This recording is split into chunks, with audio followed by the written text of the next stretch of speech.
that tune. Are we live?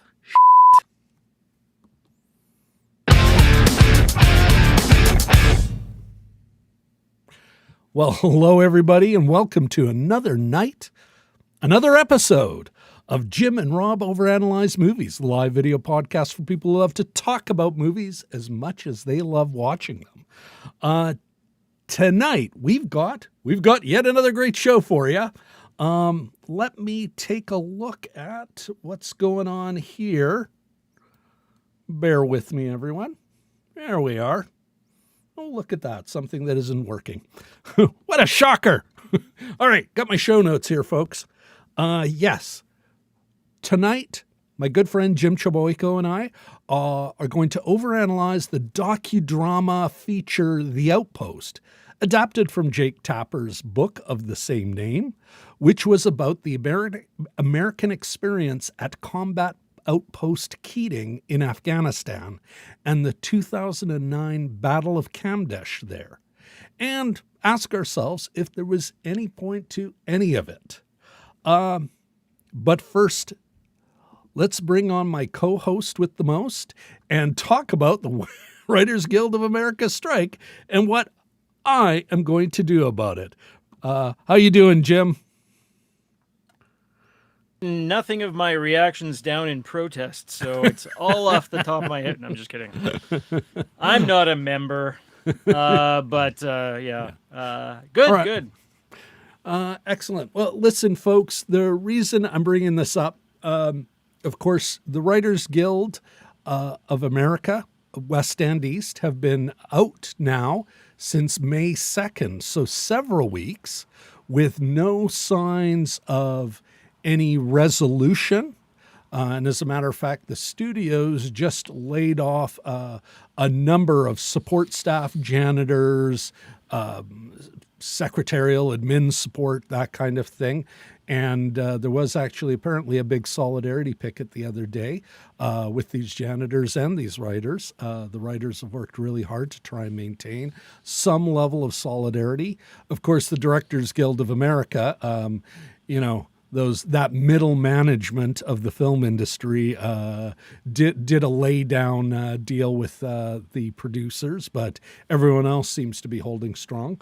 And so, the reason why it's important to me, though, individually, of course, Jim, as you know, as a freelance writer yourself, I am a gig worker, a voiceover artist, and a podcast producer, editor, editing, mastering, producing, that kind of thing.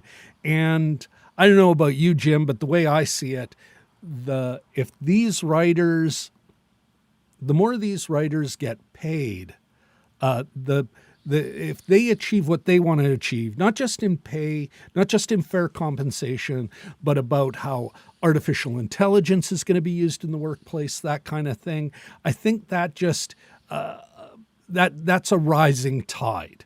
That increase in pay kind of transmits a standard, a high standard, that all other creative types like you and I we do eventually benefit from. And so that's kind of where I'm coming at this from.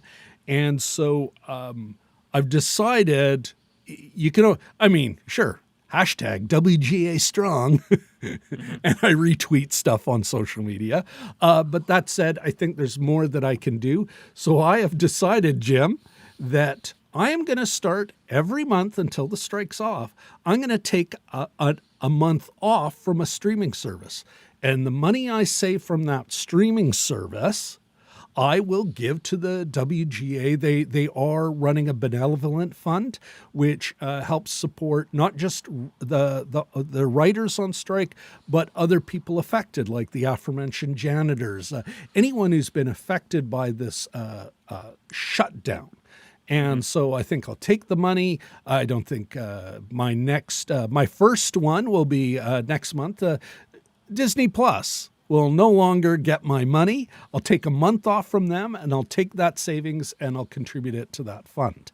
And I think that's a practical way I can show my real support, both in knocking it down a notch for Disney Plus, although I'm sure they're not thinking, oh my goodness, we've lost Rob Christensen. Will he ever come back? But yeah, and so I guess that's, I'm taking a month off, Jim. Taking a month off of a streaming service, and I'll do that until the strike comes off. After that, it might be Netflix, maybe Apple. I'm not sure. Stay tuned. Yeah. Well, in response, I'm going to keep using my son's Disney account and not pay Disney myself. I'm kidding, Walt. Walt D, not Walt West. Well, I was going to say West Coast, not Vancouver Walt. Walt D and his cryogenically frozen head and his Nazi memorabilia. One eye opens like Smaug the dragon, I'm sorry, let me... oh my goodness. I'm just having the hardest time here. 1 second here. Oh. The memorabilia. There you go. All right, Jim, with that's a great idea though Rob. That's I hadn't really thought of what I could do myself. So personally I'm looking at a New York trip later on in the summer, and there's some things opportunity that are to not visit available. a picket line. Yeah, or something. Yeah, because they do have the live shows. They have the talk shows and the Daily Show and John Oliver, et cetera, et cetera. There's a number of them that you can go to when you're there, and so that's I should start really thinking about that seriously, because it's pretty important. A pretty important fight. Famously, the creator, the writer of The Bear, which was a big hit, has $12 in his bank account. That's the one that they keep citing. Other people have brought that up before me. I think he had to borrow a suit for an award that he was up for. Yeah. So it's getting, 50 years from now, I don't know where people think they're going to get content from, but it's got to come from somewhere. So pay the writer. Exactly. And they're not asking for... Another commentator made the excellent point, the salient point, that let's say the writers are asking what may be another, and it sounds outrageous, right? $1 billion. You want $1 billion. The writers, there are thousands of writers, working writers. Although they work a lot less, or they got to hustle a lot more for less. But there's thousands of them. There are 8 big deal executives in LA, like executives who make combined $750 million a year.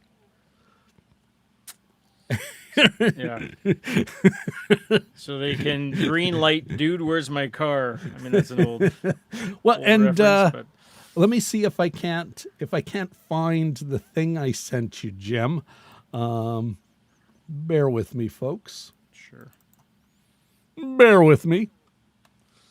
If it's the Twitter thing, I think I can. Yes, I think.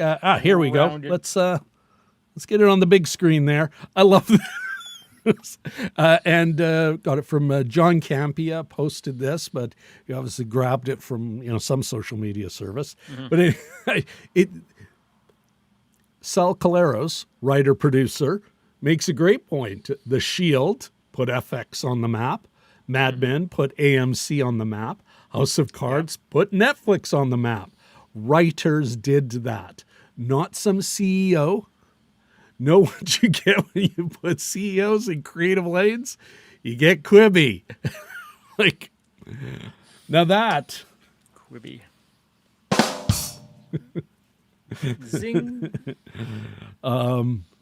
So anyway, folks, that's, I guess, maybe not my challenge to anyone, but I think if people out there, especially our fellow creators, Jim, in the YouTube space, are thinking, how can they support It's take a month off from a streaming service, make it public. I'll make mine public. I'll put it on Twitter and, I'll put it on the social medias because of my hundreds of followers. And maybe, hashtag take a month off, hashtag WGA strong, just in support. As an act of solidarity, that could be one way. If you're not sure how, take a month off of one of your streaming services, give the money to the WGA Benevolent Fund, and I'll put all the links in a pinned comment, folks. All right. Sure. Yeah. Anyway, enough about that. Where the heck was I? Before we continue, I just want to make sure that I'm not muted.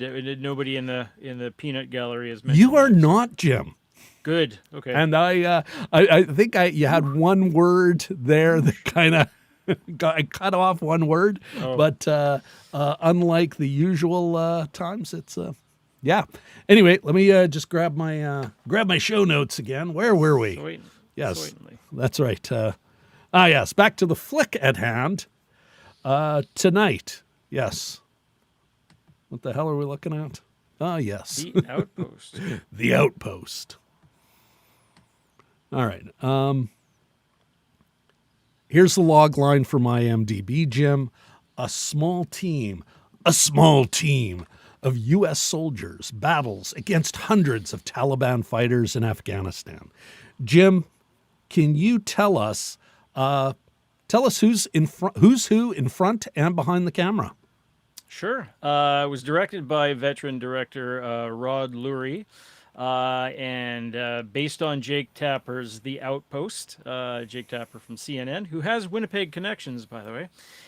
Starring, really? One of his great grandfathers was mayor for a month back in the weird 1910s or something like that. Starring Scott Eastwood, Clint's son, Caleb Landry Jones, Orlando Bloom, Corey Hardrick, Milo Gibson, Jacob Scipio, and John Taylor Smith, amongst a few others there. Yeah. So written by Paul Tamasi and Eric Johnson. Yeah. And did you mention the director? Yeah, Rod Lurie. Yeah. Okay. That's Jim, let me start.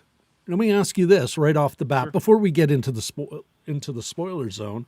Why don't you give us your see it or skip it and your one-liner spoiler-free review. So, Jim, The Outpost, see it or skip it? I would say skip it. I've already seen this before. It's called Zulu. I'm just kidding.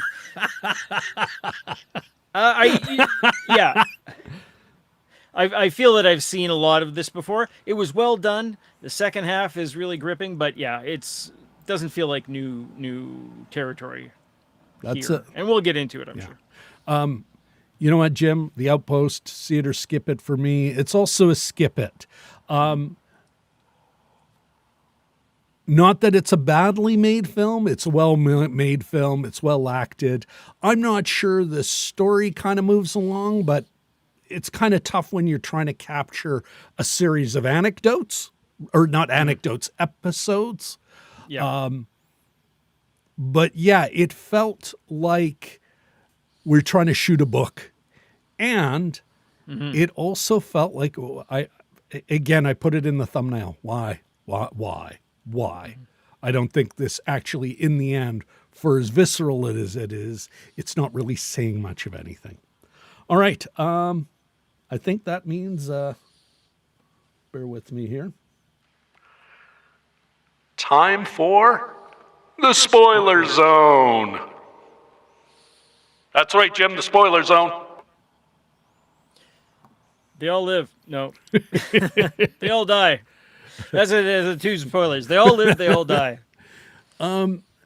Maybe start from sort of the mechanics of it all. Sure. I had said something about the story and the way it kind of played out. Mm-hmm. Was there anything that really worked or didn't work for you as far as the way we're told the tale of the Battle of Kadesh? Yeah. Kamdesh. Kamdesh, thank you. I think it achieves the chaos. It earns the chaos that it creates in the second half, or it depicts in the second half.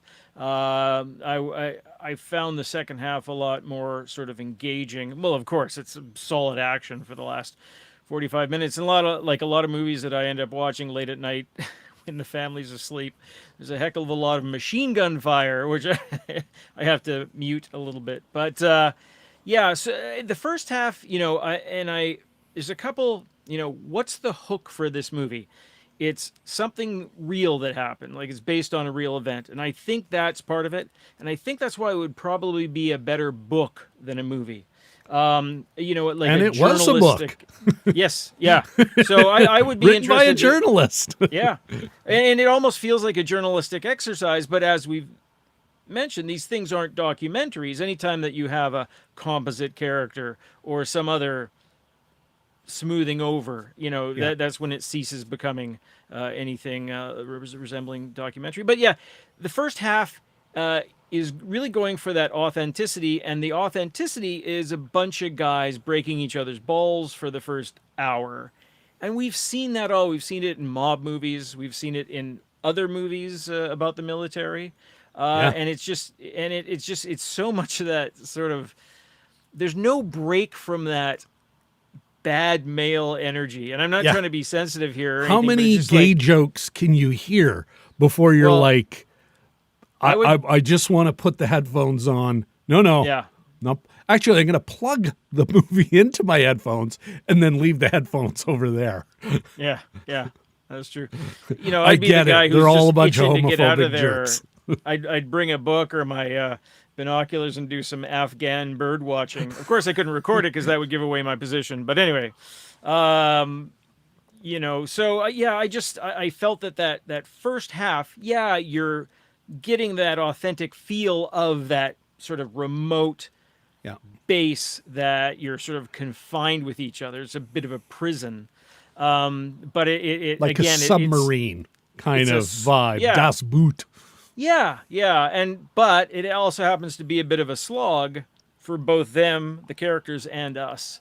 We get to know them, but then we get to know them through battle anyway. So this movie is one of really two halves, I thought. Yeah. Well, and I think that's part of what kind of, I don't want to judge it too harshly here, because it is trying to be true to Tapper's book, as Tapper's trying to be true to the soldier's experience. But you're absolutely right. We've seen this. You and I have reviewed this stuff. We've seen this. Like in the end, it's like, okay,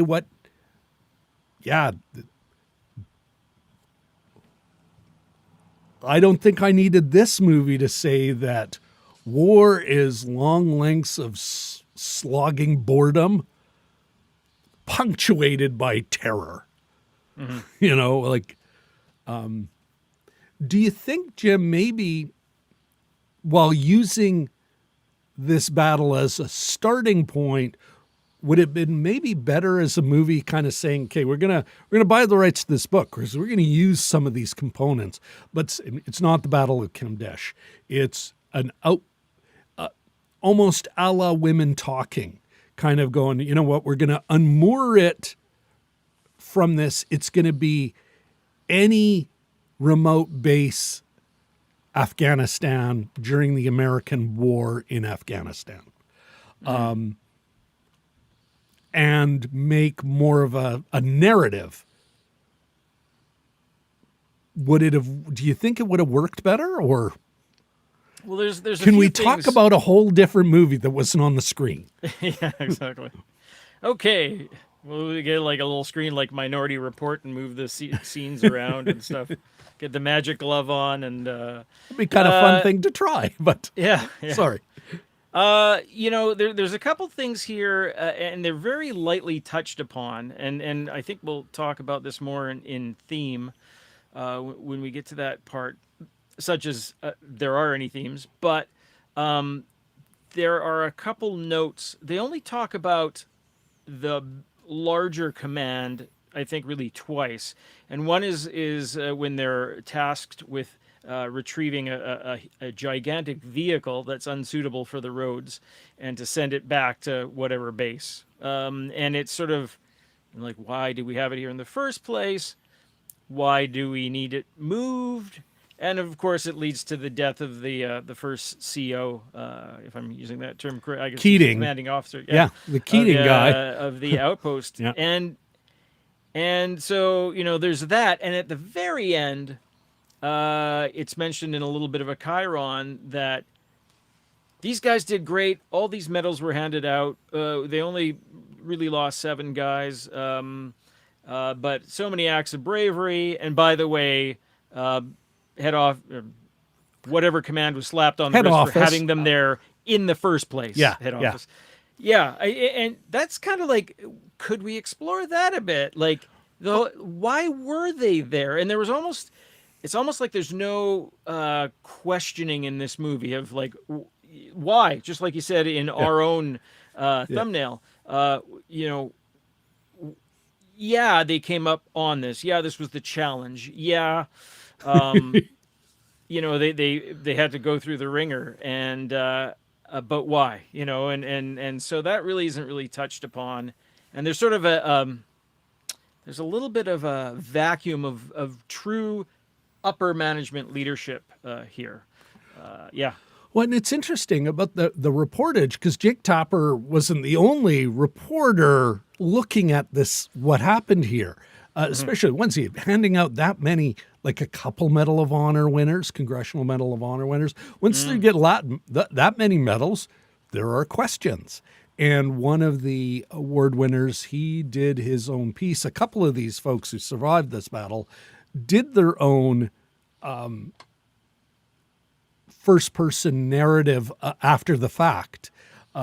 It's interesting, actually. In some ways, we get an interesting view, unmitigated, except by themselves, of course, unfiltered, except, of course, by themselves.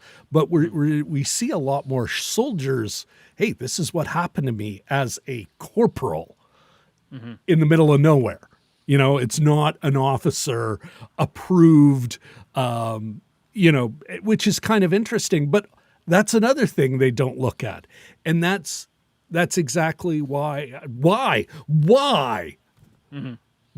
we, sorry, Jim. Why? And maybe that's a question I have for you. What was Lurie saying with this movie, if anything? I was actually I was out on a canoe this weekend and thinking about this, like, what was our theme and what was just as you're sort of ruminating instead of being in the shower, is canoeing along. As we do. I think this whole. If there is a theme, or if there is a thing that an aspect of the story that it's trying to tackle, I think it's kind of rumination's the wrong word, but it's a little bit of a rumination on different kinds of leadership. It's sort of implied that the real leader, is the lead actor, Scott Eastwood, whose character hard-bitten soldier, a soldier.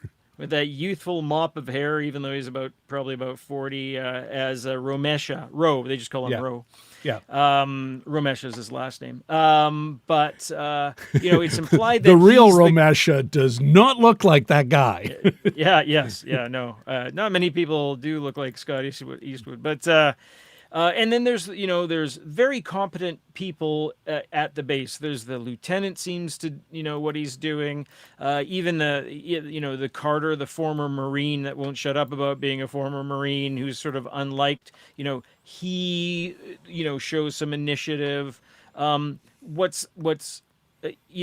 Keating, who's played by Orlando Bloom, he's not criticized. He's seen as a good leader.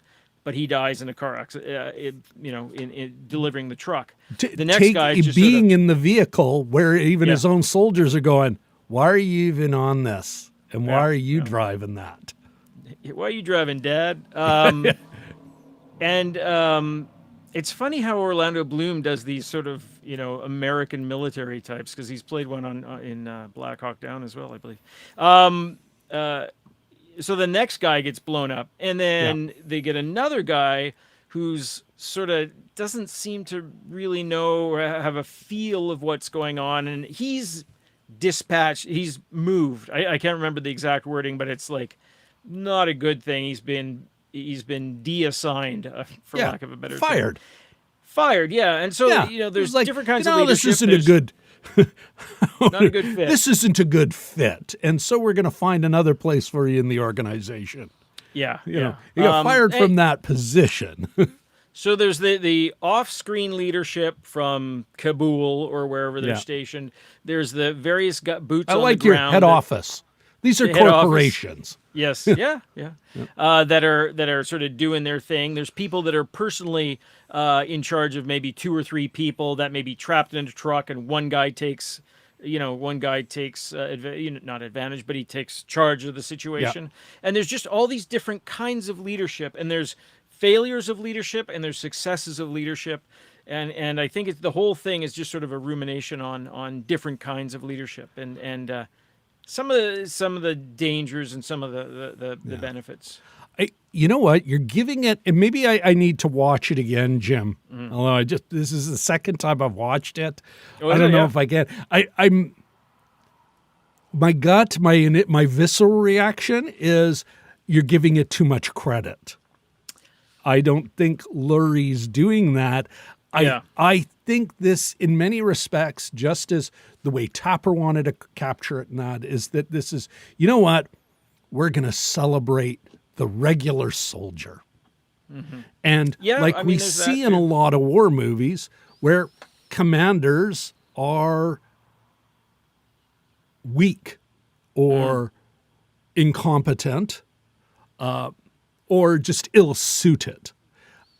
Whereas the regular grunt is the one who can somehow pull through, because this is the real soldier, the real America, the real, but that said, I don't know, you make a pretty good case. So maybe it is a rumination on leadership, large and small. Lowercase letters on that. I don't think they strike it with too hard of a hammer, but that's sort of what I was able to come up with on my canoeing trip. You know what? For me, coming away on what's the point of this? I do think Tapper was and it's a remarkable story what these men, these young men, survived. Remarkable story. 22, 24. Yeah, what these young men survived in circumstances that were less than ultimate, less than the best. But it seems to me, Jim, and we see this with Vietnam War movies as well, you can either... It's easy with the World War II movie. Everyone's there for the right reason. So those movies are super easy to make. These ones where it's by this point, it's you could, and I think if the film had asked that question better, not just the guys as well, they're bitching, so what are we doing here? But I think if it really kind of dug into what is the point of this place? What are we doing here at all? Not just in this Kamdesh, but Afghanistan. The original name for the location was, and this is kind of hilarious. Bear with me. PRT, which was Provincial Reconstruction Team. Okay. That's what these little armored bases were. Hey, we'll be here. We'll protect the whatever stupid road. And we'll be there as a way to pay off the locals. Jeez. How'd that work out? I think we saw it. Yeah. I think we saw the result of that. But this is the thing. I had to do that research. Yeah. They're not, it isn't presented that way. And it doesn't even give these regular soldiers that kind of credit. And it's not like American soldiers didn't come out of that conflict going, oh yeah, we had no business being there. We had and I'm sure the others that felt the opposite. I'm not saying all, but plenty came out going, oh yeah, we were the outsiders.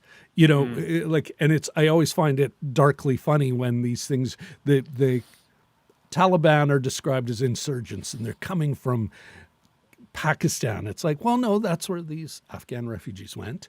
And then they got their training and their rest in that part of Pakistan that the Pakistani army oversees, supports for decades with American money and funneled weapons. This is not, but they're not the insurgent. They're not the. This isn't the I am fighting in a foreign land for my ideals. And none of these questions are asked, or if they're asked, it's on the most superficial, insincere level. And this is what I mean is it's like, so when Americans are dealing with Americans, when American film, big American film, and, I'll include Jake Tapper in this, one of those perfect American liberal middle ground guys, is, we're not going to talk about the war and who's right and who's wrong and that, because that's hard and difficult and may make us all look bad. Let us celebrate the experience of the regular grunt, the regular Joe, the soldier just doing as they're ordered. I mean, Rudyard Kipling was a right-wing pro-war bastard. Another one who actually, but he at least was aware of the futility of most of these ridiculous things. He also celebrated, blind allegiance to futile activities. But, no,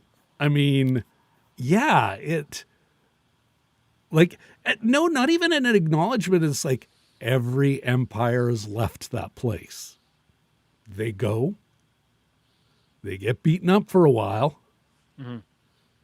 They kill a lot of Afghans on their way, Pashtun or, and then they leave.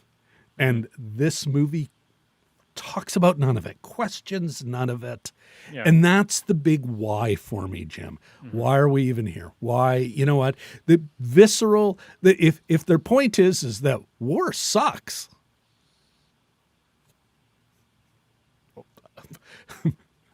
Yeah. We knew that. That's not breaking new ground. And I think that's the biggest problem with this film. Harkening back to Blood and Gold, take these two against each other. This is it the better made film? Is its action better? Some of that second half is super exciting and it's got the stakes and everything. Blood and Gold is nowhere near perfect, but I think Blood and Gold is trying to do something interesting. This is just trying to, Jake Tapper fell in love with this story of heroism. But you could have easily, and I think more interestingly, like you said, Jim, talk about some of the decisions that left a lot of young men dead in this stupid place. Oh, yeah. That none of the locals asked them to be at. Yeah. There was no reconstruction. Nope. No road that anyone asked for. Envelopes of cash and... Yeah. Local bribes and complaining. He's got one of our bullets. Well, I don't know. You leave a lot of those things lying around. Yeah. Another thing, too. You gave them away. You sold them. You used them to purchase things. What a shocker that they get pointed back at you. one of the metaphors of the movie, I think, is the valley. It's not even a valley; it's a pit in which they're situated, Yeah. and I think that's handled very well. I can't imagine how hard it would be to actually film in that unless it was sort of exaggerated. Apparently, it was filmed in Bulgaria, I understand, but it's this sheer walled sort of not even a proper valley, not even a How Green Was My Valley, or one of those Welsh, or like a Scottish, the lead up to a Scottish loch. It was just like you're at the bottom of a very deep pit. And those were some of the impressive shots when, somebody would just arrive and look up and they just say, "Jeez," and so that's like, what business did anybody have stationing any man there? I know that, and I'm not into military strategy, all that. I'm not any kind of expert. Romesha, You the go guy to the that's top. he said it's like being at the bottom of a paper cup. Yeah, yeah. Everybody looking down on you. You go to the top of the. No, at no point did they say, "We really like to get the low ground." That'll give us a good perspective. It's the lowest. It's like being in Death Valley, and that I think was kind of nicely handled. You realize they were up against it, from the start. So, but and that though, I think, is the interesting, what could have been an interesting question this movie could have asked. Yeah. Actually, I'd say, meanwhile, back at head office, why are they there anyway? Well, like some kind of it could have been a darkly comic take on what the is anyone doing there? Yeah. Who, because I guess the American military, they're giving some double talk in their answers of why they're there, who's there, what's going on there, what's the point of there, different answers depending on when they were asked, and, mistakes were made. Give me that at the same time as this high drama of these young men with their lives on the line. Yeah. But, and this is the problem with these kind of movies, they don't want to say that they died pointlessly. They want to have a celebration, at least of the heroism, and that the guys who died, they died. It's just, although they didn't all die like that in the film, it wasn't quite that. Yeah. Yeah. But it does. It forever insists that these guys, their deaths have meaning, and I'd argue they didn't. Which sucks. That's, in a way, the crime. Quick shout out to well, you know what? He deserves the full blast. Yay. Dragon Movie Guy.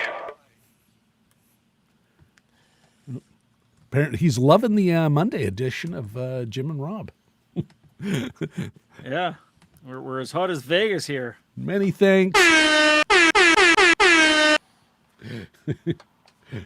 Great to see you, Dragon Movie Guy. He's still hungover from the Stanley Cup win, I suspect. I should at least acknowledge that. So congratulations, Brian. Or DMG, sorry. I don't want to give away anybody's names. little. New one. We haven't had the record scratch yet. That's awesome. Yeah, DMG, great to see you here. Chime in the chat what you thought of The Outpost. We'd love to know if you've seen it and what your quick take is on it. There's a couple other little details I wanted to mention before we get on here. I just was looking at my notes. At what point one character says, "We don't need a history lesson," and I had under that, "Yeah, you do." A couple, which is such a ridiculous quote, but maybe it was put in there ironically. Another one was the second commander. He liked to say, "Embrace the suck." But one of the sort of the weird things that's built in, there was a few minutes where someone was giving the burn pit detail, and since then, burn pits have kind of they're the source of a lot of court cases where the military would just burn whatever, plastic, equipment, electronics, wood, medical waste. They would burn it all, and surprise, there's a lot of guys getting. Some of these guys men are and ill. women getting Say sick. it ain't Yeah. so, Jim. Yeah. Yeah, and if you ever watch any American TV, and I say this as a Canadian, is that you have the ads for mesothelioma of the guys that are suffering from it that were on particular ships. They have the Camp Lejeune poisoned water. Apparently, there's a whole other poisoned water thing in Hawaii. It's just like, man, there's a lot of lip service given to honoring our troops, but give them clean water for crying out loud, and maybe stop the burn pit stuff. Well, But, or at least not just putting them there. Like, I mean, it's interesting. Even when I was a kid in the reserves here in Canada, the technology available even back in the 80s to keep a soldier effective in a nuclear, biological, and chemical battlefield Yikes. was impressive. Yeah. Maybe let them use some of that, or insist they use some of that stuff when they're burning all this crap. It's like doing chemical warfare on your own guys.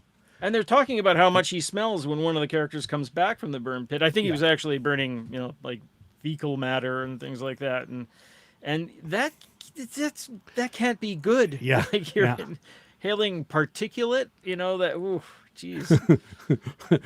I thought we had gotten rid of miners. Black lung, miner's lung, or whatever they. It's wait. These poor bastards. You're thinking of the Afghan point of view, and I'd like to quote John Lovitz quoting Michael Dukakis. I can't believe I'm losing to this guy. It's sort of like, not that they lost, but or in the end, it's like, I can't. We're gonna beat these idiots too, aren't we? Eventually, DMG first. Okay, this is best question during the Stanley Cup parade. By the way, Tim Hortons or Starbucks? Another rim shot there. And then he says, lawyers buying up late night TV commercials for lawsuits for troops, cottage industry of its own. Yeah. Which is both darkly funny, Yeah, we get them up here too. So whenever we're watching the American stations, Jim, why don't we? I think we've kind of put paid on this film, but you know what? Let's get into. I'd love to hear your final thoughts on this flick. Anything else you wanted to add? I don't. I'm going to swear here, so just if you want to get some sound effects. Oh, ready. absolutely. Let me wait a second here. Okay. Wait a second. Oh, there we go. I got the button ready.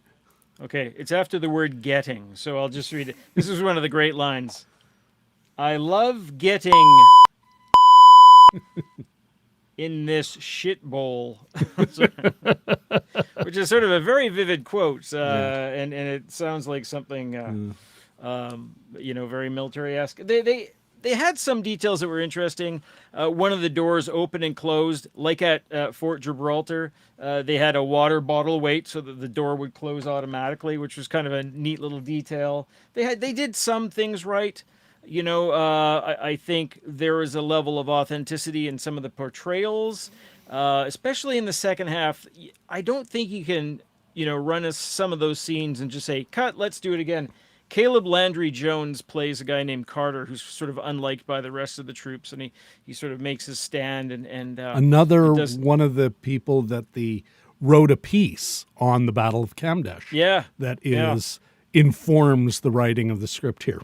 Anyway, sorry, continue. That actor is something else, and the level of intensity that he achieves. He already looks like he's troubled when he first comes on screen, and he's got the vulnerability. He played the guy who went on in the shooting spree in Tasmania all those years ago that led to the Australian. He's an American actor, but he played this Australian. The movie's called Nitram, which is Martin spelled backwards. That's available on Canopy. He's both unsettling and impressive at the same time, and he sort of all the cast, I think they attain a sort This of a young level man. yeah, he was in the X-Men. He hasn't done anything for a couple of years, but he was super impressive. I knew I seen him before. I had seen him before, and I sort of looked it up afterwards. And I think Scott Eastwood does a great job. Oh my So goodness. there's some a lot of commitment here. I don't want to just dump on the entire movie, it does lack that sort of existential quality. Sort of reminds me of Air a little bit when we watched that a few weeks back. There's no questioning about buying an 18-year-old a car and offering them hundreds of thousands of dollars. But that was the other one. So not just Blood and Gold, but Air is another sort of American movie that really doesn't look that deeply into its own soul. Yeah. So. Yeah. Well, and that's you know what? That's why Blood and Gold is looking even better to me. Mm-hmm. Sandwiched between these two very well-made movies. Yeah. That are like, well, is a lot of air here. Uh-oh. Sound effect. Want to take a quick comment. Guess who's, you know what? We got somebody in the chat, Mr. Chaboyko. Jelly Duck 100. Oh, hey, Jelly Duck. Good seeing you here, man. Great to see you. DMG made a couple of comments just noticing that Jack Kesey from Deadpool 2, he was the white guy named Black Tom because, Yeah, that was another thing. It was a little hard to take after a while. When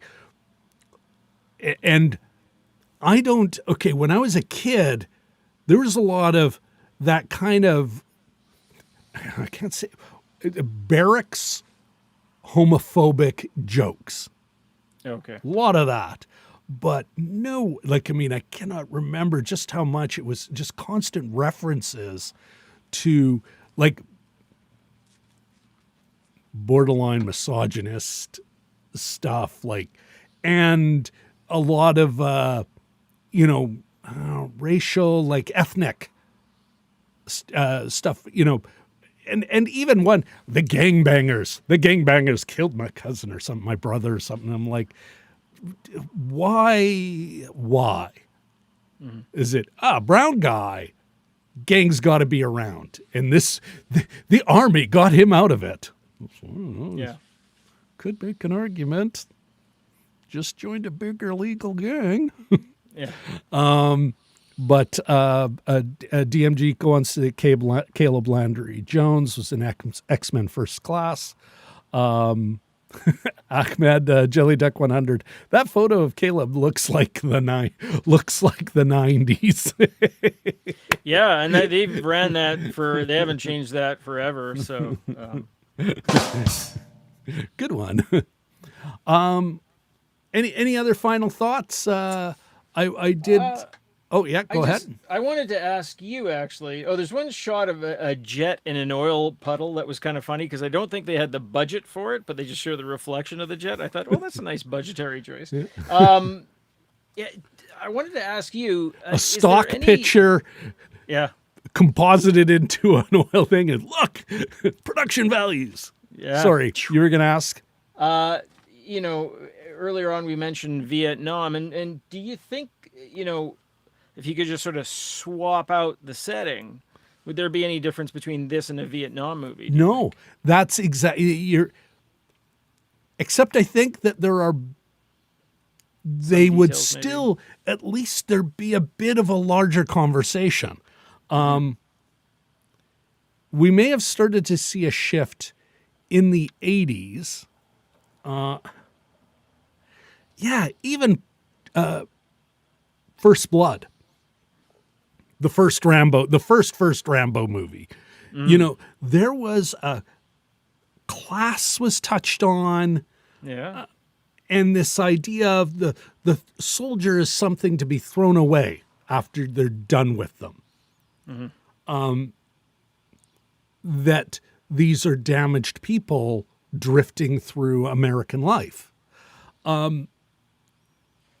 even the ones, there's, I think we'd have to do almost like a bit of a survey of the last 40 years of Vietnam War movies. It may be worthwhile, but I wonder if we have seen a shift on this. Well, we just want to talk about the troops. I think Hamburger Hill. Great movie. But also, we're going to talk about this battle. Not about war, not about the Vietnam conflict, but these, I think that it was it's a real battle, and there were Marines on, I think there were Marines. Anyway, that kind of thing where it's like, okay, we can't talk about the conflict, so we're going to, or we're not willing to, so. But another thing, though, is, and I think you see this in this film, anything that even veers on criticizing the American military ain't going to get support. So all of a sudden, small becomes your friend. Yeah. You know, they did not have the kind of budget that how many millions did the American Air Force pour into Top Gun? Oh, yeah. 1 and 2. Because, hey, they all look good. Especially their leadership looks good. Everything looks good in there. You bet you can have all the planes you want. We got all kinds of resources for that. You know, these ones where maybe the American military doesn't want to talk about it, not in a pop culture way, it becomes more difficult. But I think that has an effect on the stories told. But I also do believe, and you can read it in Tapper's comments, just to talk about the story of valor, when you could have easily said, yeah, it's a lot of valorous activity of some poor people stuck in a situation where they had zero control. Yeah. You know, they had to be valorous. To survive. Sorry. Oh, man, laptop down.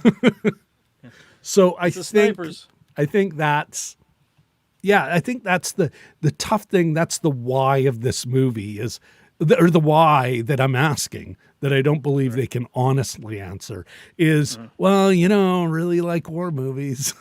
Wanted to make one. Yeah. Their heroism should be celebrated. Their heroism should be contrasted with the pointlessness of the whole exercise. And we're not talking about, and it's not even talking about the initial invasion of Afghanistan. Oh, that's still, I don't even argue against that, but I get it. Yeah. We were around in 2001. I get it. Yeah. But they only left a couple of years ago. Yeah. Like, that's, there was a point between 2001 and 2021, where those 20 years, notwithstanding the part 1, where they were deeply involved in making sure the Russians suffered, you know, in that 20 years where maybe there was okay, we've done we're sticking around now. Oh, the mission's changed. Oh, you know? Mm-hmm. Anyway, let me let's go back to the chat quickly. DMG goes, anyone else noticing the emoji drop-down menu that doesn't quite work? Oh, yeah, it's terrible. It's terrible. Tried dropping the heart and the clap, but none showed up. But he does say, how 80s is it that the first Rambo movie ends with Rambo saying, I'm the bad guy? And by Rambo 2, he's taken down helicopters with a bow and arrow. USA, USA. Yeah, It's an interesting take on what was going on in the 80s. Yeah. You know? Shot in Hope, BC. I was fascinated by it. I was visiting my dad in Vancouver, and I probably watched that movie 20 times that first summer it came out on tape, on VHS. DMG says, earthquake in Winnipeg? Oh, And Jelly Duck 100 uh-oh. believes you need to get a tripod. Yeah, I may agree. yeah. All right, everybody. The camera's nice, but the housing's a little shaky. So. All right, everyone. DMG, Ahmed, Jelly Duck 100, thank you both for coming by. Yeah, stay tuned next week. I think we're going to be back in the theater. I think there might be some stuff coming out in the theater that Jim and I might go check out. But stay tuned. Do all the things, subscribe, blah, blah, blah, blah. And yeah, for now, good night, everybody. Have a great week, guys.